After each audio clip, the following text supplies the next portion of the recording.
ప్రభువునందు ప్రియ సహోదరి సహోదరులారా, నేటి సువార్తలో బాప్తిస్మ యోహాను గారి మరణం గురించి ధ్యానం చేసుకుంటున్నాం.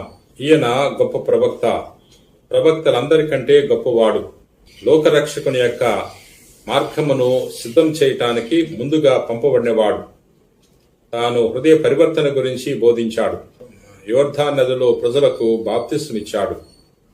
లోకరక్షకునికే బాప్తిస్మిచ్చే గొప్ప భాగ్యాన్ని పొందుకున్నాడు. ప్రియ సహోదరి సహోదరులారా, తన గురించి ఈ విధంగా తెలియజేస్తున్నాడు. ఆయన హెచ్చింపబడాలి, నేను తగ్గింపబడాలి. నేను ఆయన పాదరక్షకుల వారును విపుటకైనను యోగ్యుడిని కాను అని ఎంతో వినయముతో తెలియజేస్తున్నాడు. నేను కేవలము నీటితో బాప్తిస్మిస్తున్నాను, కానీ ఆయన అగ్నితోనూ పవిత్రాత్మతోనూ బాప్తిస్మిచ్చును అని తెలియజేసి ఉన్నాడు. ప్రియ సహోదరి సహోదరులారా, ఇటువంటి గొప్ప ప్రవక్తను హేరోదు రాజు చంపిస్తున్నాడు. ఎందుకంటే బాప్తిస్మ యోహాను గారు హేరోదు రాజు యొక్క అధర్మాన్ని, అన్యాయాన్ని, అవినీతిని ఖండించాడు. హేరోదు రాజు తన సోదరుడు ఫిలిప్పు భార్య అయిన హేరోదియాతో జీవిస్తున్నాడు కాబట్టి అది అధర్మము అని ఖండించాడు.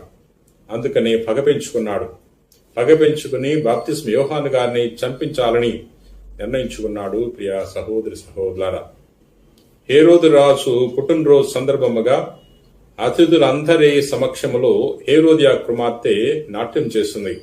ఆమె గొప్పగా నాట్యం చేసి అతిథులందరినీ సంతోషపెట్టిందని హేరోదు రాజు ఆమెకు ఒక కానుకివ్వాలని అనుకున్నాడు.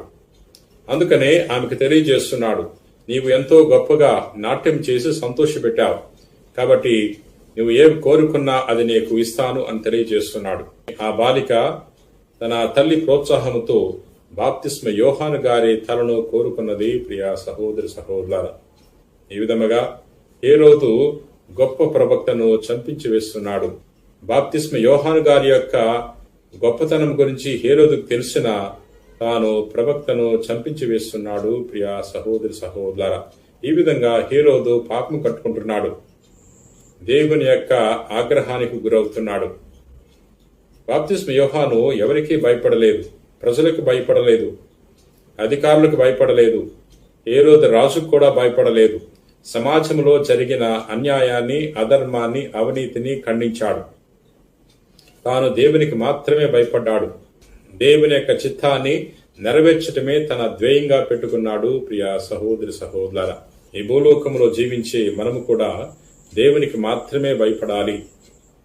ఏ వ్యక్తికి, ఏ శక్తికి మనం భయపడకూడదు. ప్రియ సహోదరి సహోదరులారా, బాప్తిస్మ యోహాను గారు ఏ విధంగా అయితే సత్యానికి సాక్షిగా జీవించాడో అదే విధంగా ఈ భూలోకంలో మనము కూడా సత్యానికి సాక్షులుగా జీవించాలి.